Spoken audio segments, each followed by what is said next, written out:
Buonasera dal telegiornale di Telearena. Lo ricorderete, 2 settimane fa vi avevamo documentato il viaggio odissea dei pendolari sulla tratta Legnago-Verona. Ebbene, questa mattina Lucio Salgaro è tornato a vedere la situazione e lo ha fatto in compagnia del presidente della Commissione Trasporti della Regione Veneto. Vediamo allora com'è andata. Rispetto a 2 settimane fa, alla stazione di Legnago alle 7:20 non fa poi così buio, comincia ad albeggiare. Sul treno dei pendolari, che abbiamo trovato in condizioni vergognose, ci accompagna il presidente della Commissione Trasporti della Regione, Andrea Bassi, che dopo l'arresto dell'assessore competente Renato Chisso ha assunto un ruolo di maggiore responsabilità.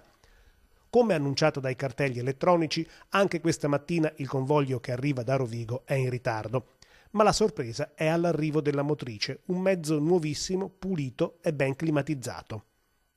I passeggeri questa mattina non erano tantissimi e le 2 carrozze erano sufficienti a garantire per tutti un posto a sedere.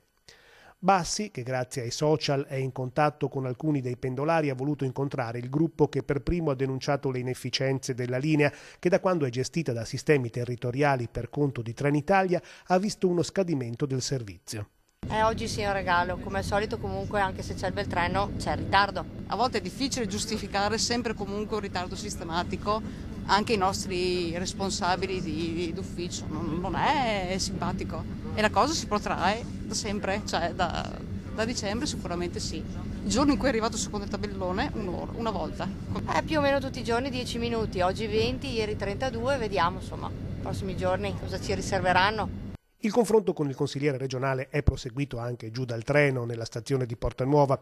Se le carrozze nuove di questa mattina sono l'eccezione, una costante sono i ritardi e la soppressione delle corse. Ci danno il contentino una volta ogni 15 giorni, così ci calmano, perché qua tra ritardi e treni schifosissimi come sempre. Cioè, hanno cambiato una flotta, sono andati a comprarli in Kosovo questi treni, non lo so. È comodo venire questa mattina che abbiamo il treno nuovo, bisognerebbe venire quando alla mattina ci sono i vecchi treni che praticamente sono una disperazione per la pulizia, per gli odori che ci sono dentro, per la gente che deve rimanere in piedi. Stamattina c'era un treno comodo, ma questo è capitato stamattina. Sembra quasi ci sia qualcosa dietro che spinge le persone a dire, sfiduciare a prendere il treno e il mezzo pubblico, perché quando la gente aumenta dovrebbe aumentare anche l'offerta che dovrebbe fare l'ente pubblico naturalmente per agevolare le persone ad utilizzare il mezzo pubblico. In questo caso no, invece. È un viaggio utile per capire i disagi che provano i pendolari tutti i santi giorni. È chiaro che qualcuno deve metterci la faccia e io ce l'ho messa. Ecco, che cosa ha trovato oggi?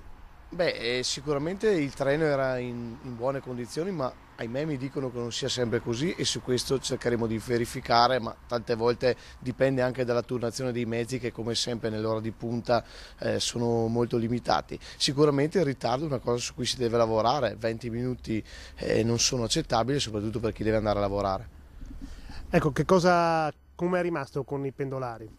Ma l'impegno che mi sono preso, ho chiesto loro di verificarmi nelle prossime 2 settimane, anzi di segnalarmi per le prossime 2 settimane giornalmente l'eventuale ritardo che accumula il treno. Se i ritardi sono contenuti nei 5-10 minuti ci può stare, se invece continuiamo tutti i santi giorni, come mi dicono loro, come mi stanno dicendo loro, a accumulare 20-30 minuti di ritardo, questo non è accettabile e si deve intervenire.